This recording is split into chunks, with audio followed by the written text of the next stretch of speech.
Tonight, the girls and I decided to kind of circle back old school style, and we're going to be talking our personal favorites. We haven't had a chance to do that in a while. We're also going to be doing some shout outs for birthdays and some latest news. So don't go anywhere. We'll be right back.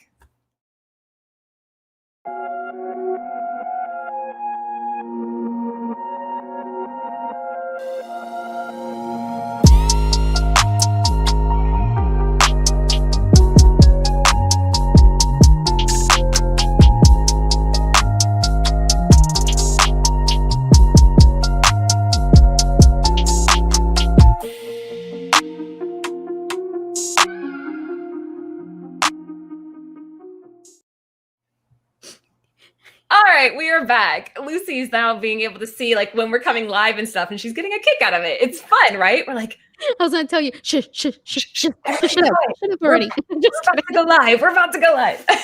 For those of you who are just hopping in, welcome to Comic Book Women. We go live every Tuesday at 9 p.m. Eastern Standard Time. And like I just said, tonight's show is going to be all of our personal picks. But before we get to that, Jen was mentioning that we have a ton of January babies. Let's talk birthdays. So many. There's a ton of them. So wait 1 second. There we go. Hopefully Jen has the dates because I didn't put the dates on there. But oops. First up, we had you got him. We have Alex Ross, and I know he was on the 22nd. Mm-hmm. Yay! Happy birthday! Happy birthday, Alex. What do you say about Alex Ross? I mean, his photorealism is what made him popular, and he's been referred to as the Norman Rockwell of the comic book world.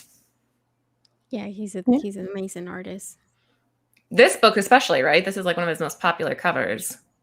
He has a very special relationship with Batman, it seems like. Yeah, his Justice League, like when they're all together, that is just, I think it's everybody knows that cover, when they're all together. I love that one. Every time I see that one, it's just like, that's Alex Ross.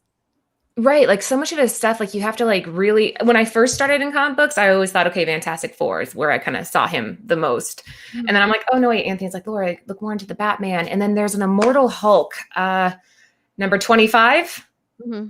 right? The one where he's like, it's like space. It's a badass cover. It's such a cool cover. But just a little tribute to him. He said, and I quote, "If you are interested in being an artist, it's all about figure drawing, figure drawing, figure drawing.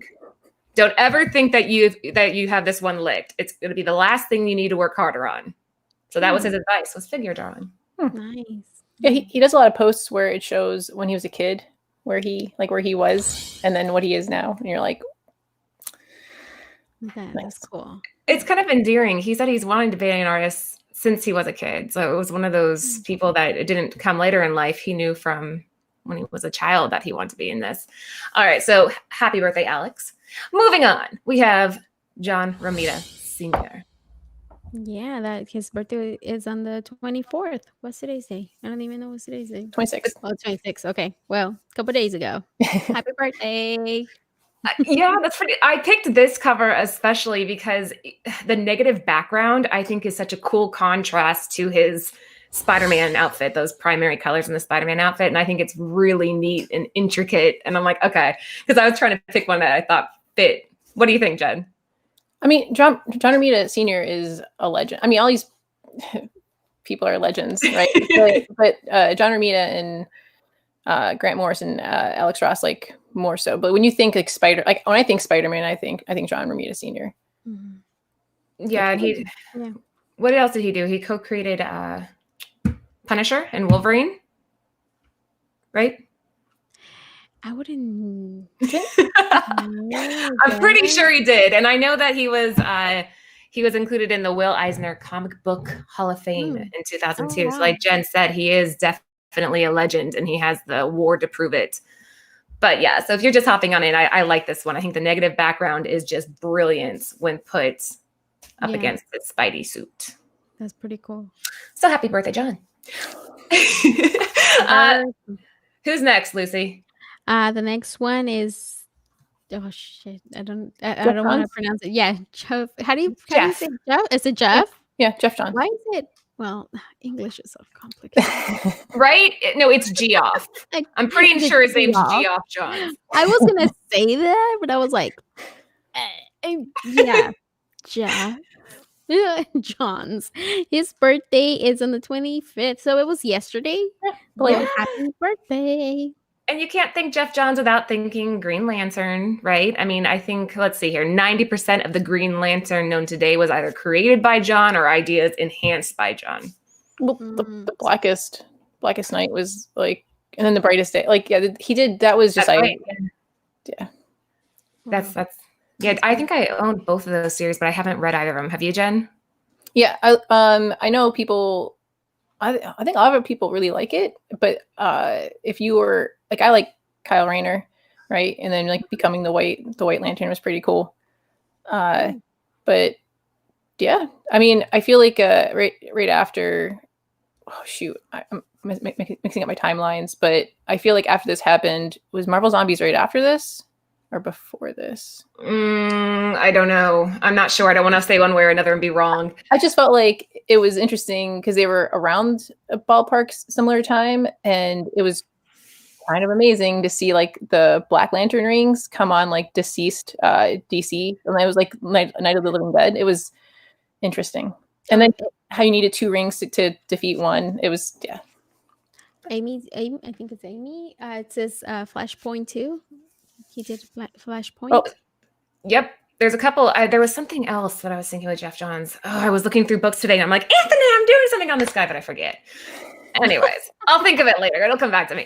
Next up is Frank Miller. Again, I debated on this cover, Jen. I'm not sure if you'd be mad at me because I was like, okay, do I go Batman, or do I go Daredevil?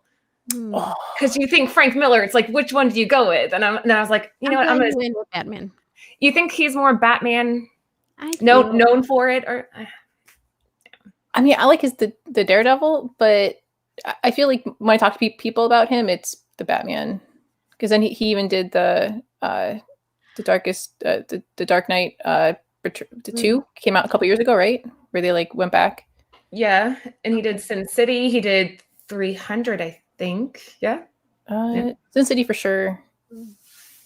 Frank is in the chat. Frank, he said that Marvel Zombies was 2006, and let me see.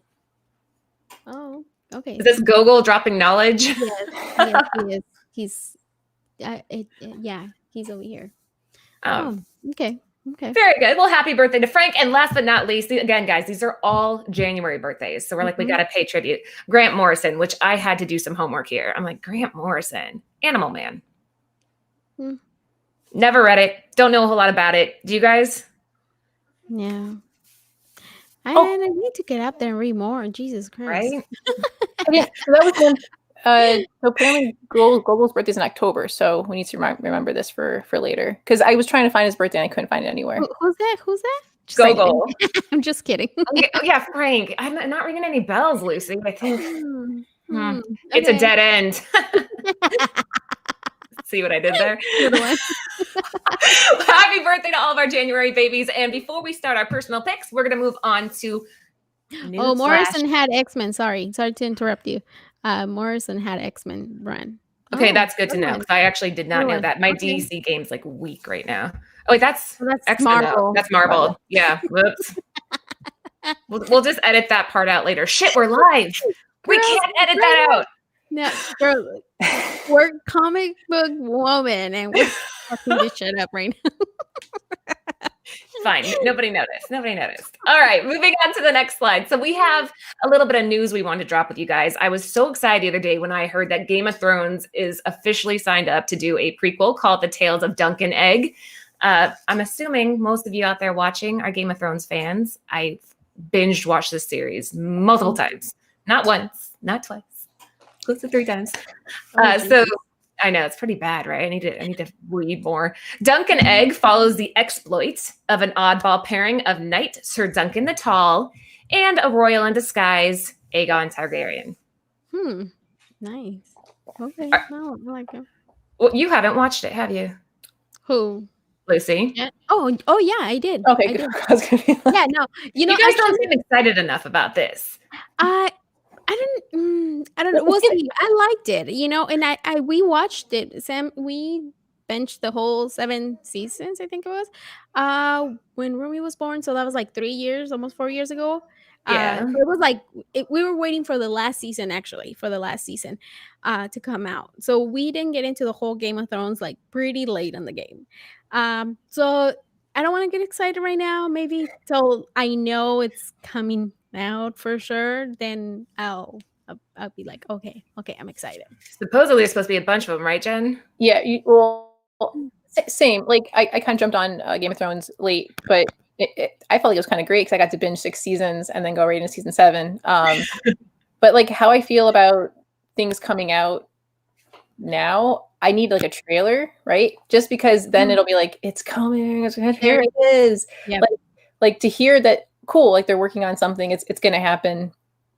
I have hope, but it's like, but just show me a trailer or give me some casting news, and then I'll be more excited. So we have trust issues. Yes, we all have trust issues. There you go. Yes, that's why it's like not till I see something, then I'll get. Yeah. Do you think HBO is trying to kind of plant themselves with this good run, kind of like what Disney Plus did with Star Wars and the MCU series? Yeah, kind of build a similar slate. Totally. I can see that. I think they're just all conspiracy to get me to sign up for HBO, and I'm not going to do it. Yeah. I mean, you might stand for stand against the man. Yeah. Somebody said the Kong and Godzilla got pushed back till May again, so it got pushed again. There's so many like Ghostbusters. Like I've been waiting for that one. I was so excited to see the freaking trailer. And then they come with their BS, and it's pushed again, and it's like, what the heck, man? If it's already made, like, why didn't you freaking release it? Like, it's because of the box office, like money, right? Like that's the only reason, is that they're like, they used a couple like Mulan and Wonder Woman as like test, and I think they're still like, we'll make more money if it's in the theaters. So like that's just the hard part. Like you're saying, like you want to get really excited for like Ghostbusters and even Godzilla versus King Kong. Like I want to see that in IMAX so bad, but like, and then they tell us these dates, and now I'm to the point where I'm like, okay, they said March, but it's probably get pushed back to like May, and then it's like, okay, well, I can't. I'm just it's where it keeps getting pushed back so much that you're like, okay, I'm excited. I'll see it when it's finally out, like, and then I'll be excited. Yeah. Like Black Widow, it's like, fuck, but send it to Disney Plus already. I don't give a shit anymore. Yes, that's how I feel about that's what I was telling Sam. Like, I don't feel like I care anymore about Black Widow. I don't know if I even want to watch it anymore. Like, we all will, but like, will I go to the theater? I mean, I'll pay $30 for a few of these movies, right? Like, but again, like some of the movies I still want to see on the big screen. Like again, like the Godzilla versus King Kong. That's an IMAX movie. I will brave going out into a theater that has like selected seats. That's the one movie I feel like I will go out. You release that thing, I'll go to an IMAX theater and I'll see it. Like Ghostbusters had that great trailer, right? And we're all like, yeah, Ghostbusters, this is what we want to see. And then that's true. I would like to see Ghostbusters in the theater. That's true, because I didn't get to watch the other one. So this one is, I could say that I watched this one in theaters. Davison said they don't want another Wonder Woman 84 flop. Well, that one was going to be a flop. I don't think that had to do with where you were watching it. You could be watching it on the moon and you probably weren't going to like it. Yeah. That's just the reality of that one. It's also like what James Bond, The King's Man, which is supposed to be a prequel for the Kingsman series. Dune, which I was excited to see Dune. Like I felt like they were going to make it like it was going to be amazing. Like, have you guys ever seen the original one or no? Dune? Yeah. Are they who's the actress they're remaking that with? I don't think I might not be thinking actors. I just know that like the director was really excited, and I got excited when I saw like one of the trailers, and I was like, that's cool, like, or pre-trailer. And then Suicide Squad, Matrix 4, like there's just so many movies, but we're kind of like in this weird limbo where they say March or May or April, and you're like, okay, I'll wait until then, and then we'll see what happens. And what about Morbius? Isn't that next year? It's to 2022 slated, right? January. So they pushed it way back. Like we're supposed to get the Venom Here Comes Carnage or something like that before we get Morbius. Did they release any trailer or anything for this? No, they didn't, right? Morbius? That short one, that like teaser one. I don't even remember. Jeez. Yeah, it's a quick one, and then same thing with the Carnage one. It's less than a teaser. It's just like I think just they show the title and you're like, okay. Okay. Oh, I want to give a shout out real quick to my girl Sandy Nation. She's from the Netherlands. She just wanted to say hi real quick. Hi. Yeah, it has Jared Leto in it, right? Yeah, that's Morbius. Yeah. Sold. So. Sold. I don't even care. I'll go see that movie. That's awesome. Okay, so is there anything else we wanted to add news-wise?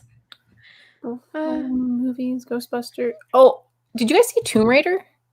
The reboot? Which one? I liked it. It has that girl in it I can't pronounce. Oh, like the one that came out a few years ago? Yeah. I saw that. She's like younger and So I really liked and enjoyed it. I know some people were like, meh, but like I liked it. And they were working on a number 2, but then it got delayed. It got delayed. Let me guess. Spoiler. It got delayed. It's never gonna come out. Yeah, I liked that one. It was okay. I like Angelina Jolie better. Well, Eternals is supposed to come out.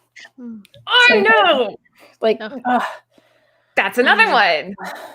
God, we're downers today, huh? Sorry. Joshua Williams says that HBO is by far the best online streaming. I currently agree only because I didn't have access to it. And now that I have access to it, I'm like, and then Lucy has an awesome thing coming up. Okay, with that, I agree. Just because of that, I do agree on that part. Yes. Yeah, that's true. That's true. Better than Netflix? Oh yeah, I think a lot. See, Netflix, I feel like before they used to have a lot of good. Right now they have a lot of good. What do they call it? Originals, I guess, from Netflix. Yeah. But then it's like you at the same time. The good thing about HBO, they also add the older ones. More like the cartoons and stuff like that. Older movies. So that's kind of not doing it. You're not going to sell me. It's not happening. All right. Yeah. I don't know. Yeah. We were talking about Peacock and not get that because The Office is there.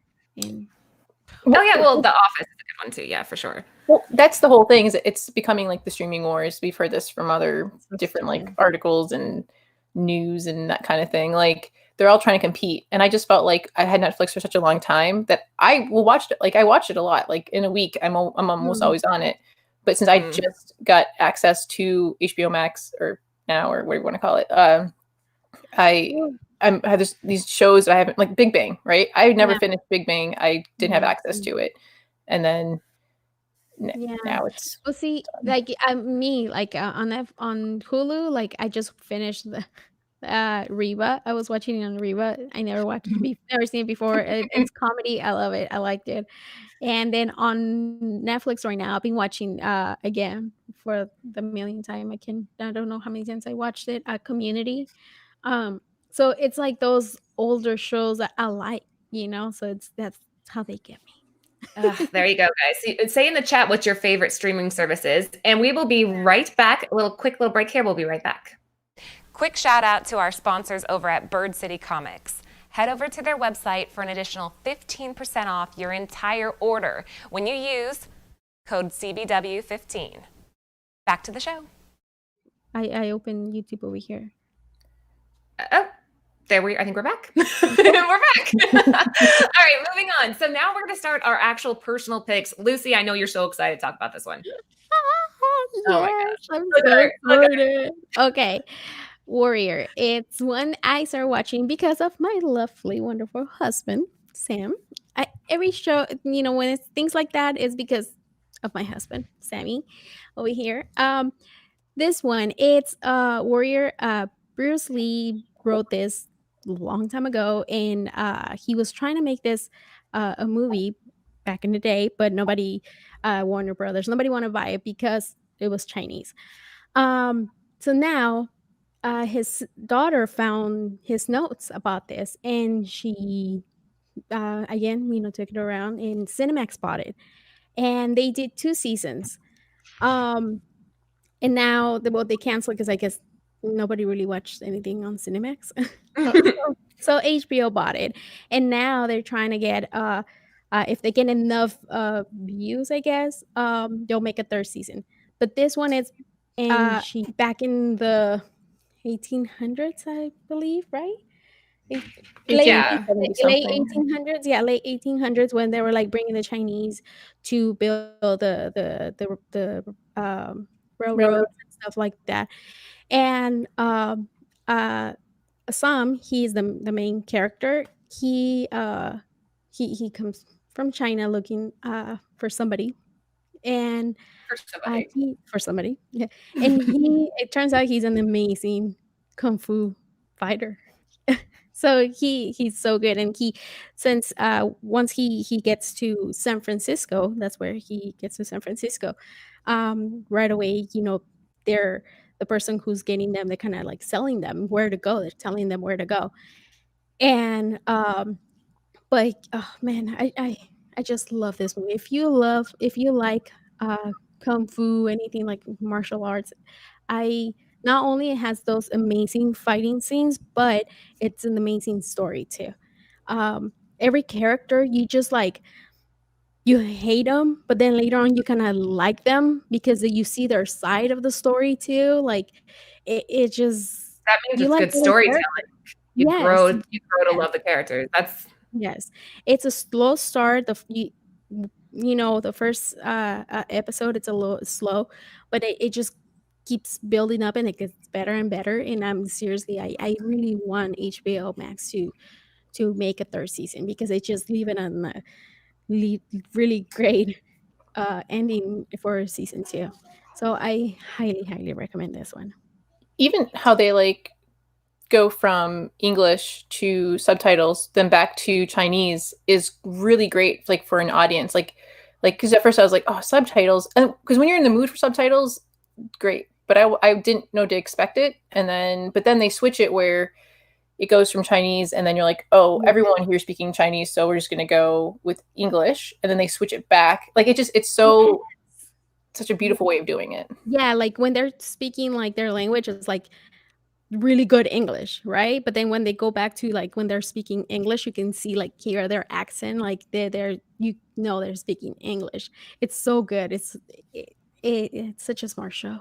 And the choreography for the fight scenes, like that was also what impressed me a lot.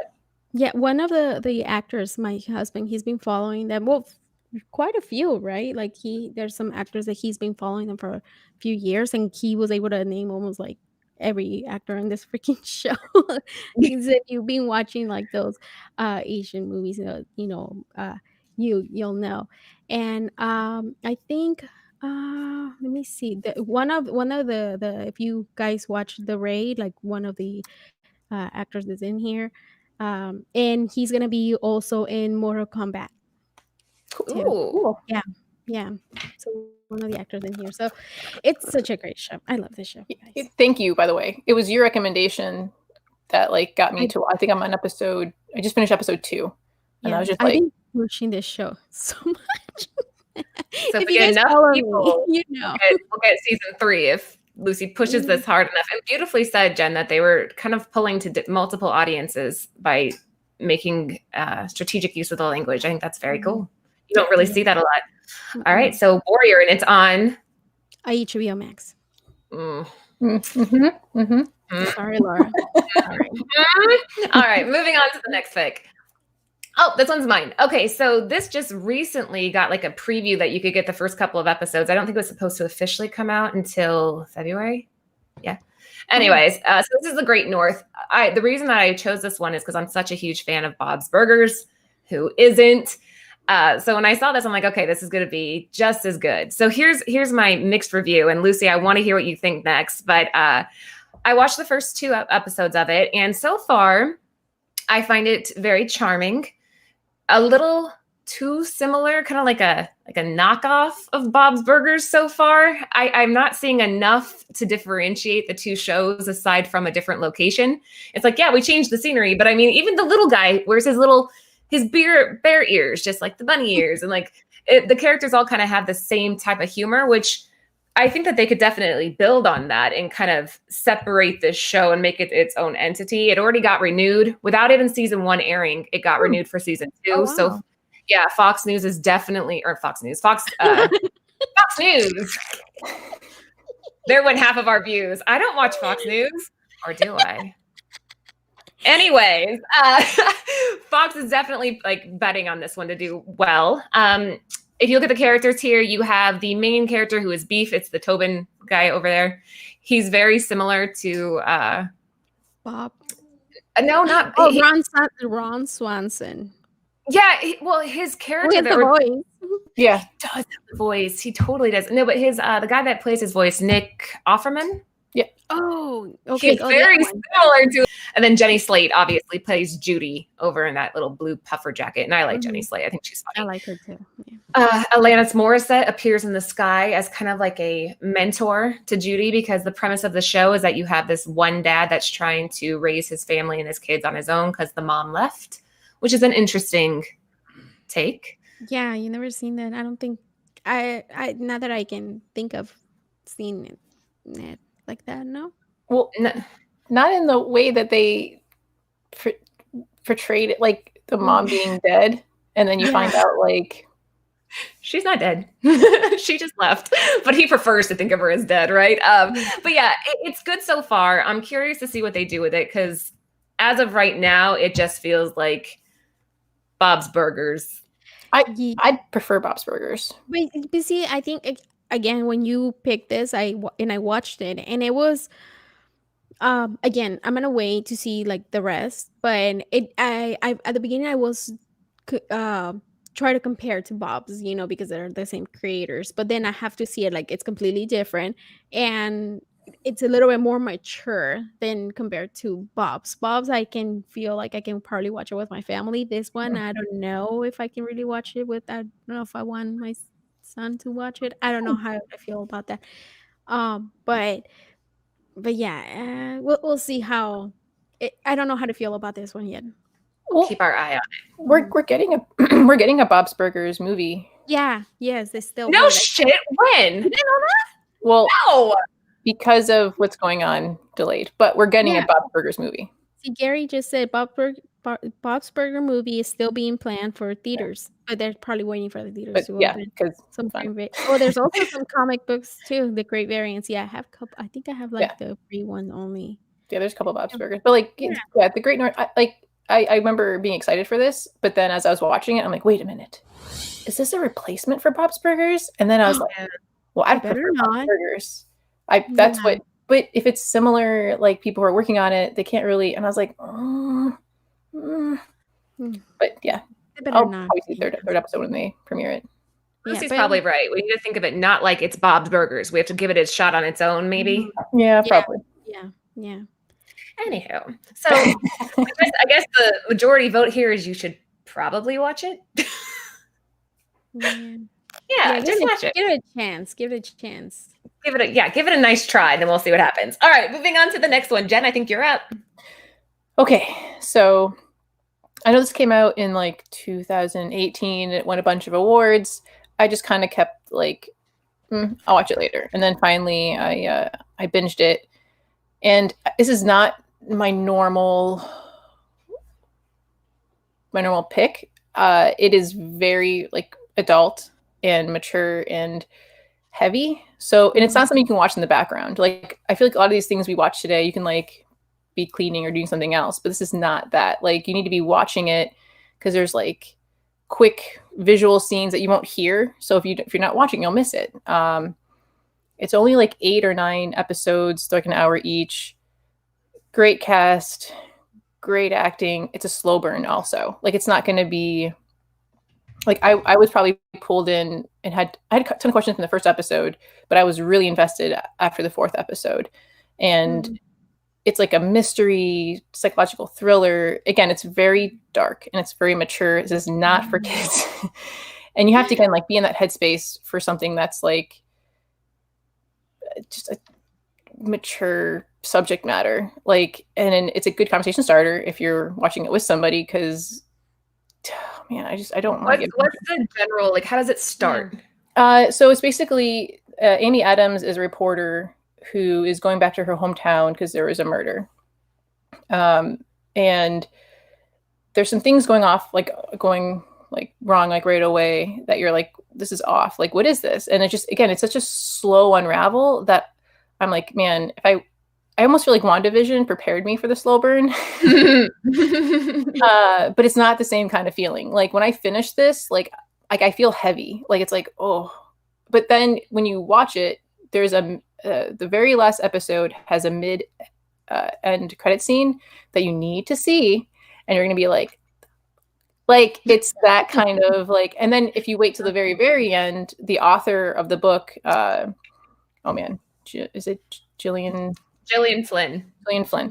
Her and I think the director talk about the end sequence to like reaffirm, and you're kind of like, and then right away, like I Googled second season, and it's like, no, but yet maybe, but no, probably not, because like the star-studded cast, it'll probably be hard. And then even like book-wise, like, but it's, I don't think I'm telling it.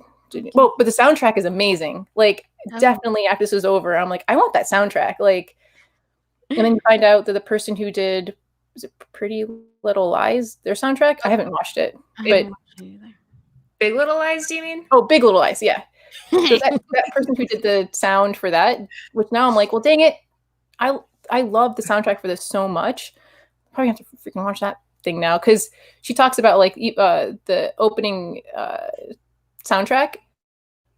The guy like who's interviewing her was like, oh, it's 8 different ones for each episode, and she's like, nope, it's the same song told 8 different, like played 8 different ways. And then they're like, what? Like, that's what I'm telling you. Like, the soundtrack was really well thought out. And they even got, like, Led Zeppelin in there, which is an incredibly hard get. Like, incredibly hard get. Like, just, man, the soundtrack alone, minus all the, like, heavy, like, feels, like, makes me want to purchase that. Just, like, listen to it in the background. Just because it was such a great soundtrack. Oh, okay. So, yeah. It's heavy. Somebody said that it's the same writer of Gone Girl, right? Mm-hmm. Oh, crazy one.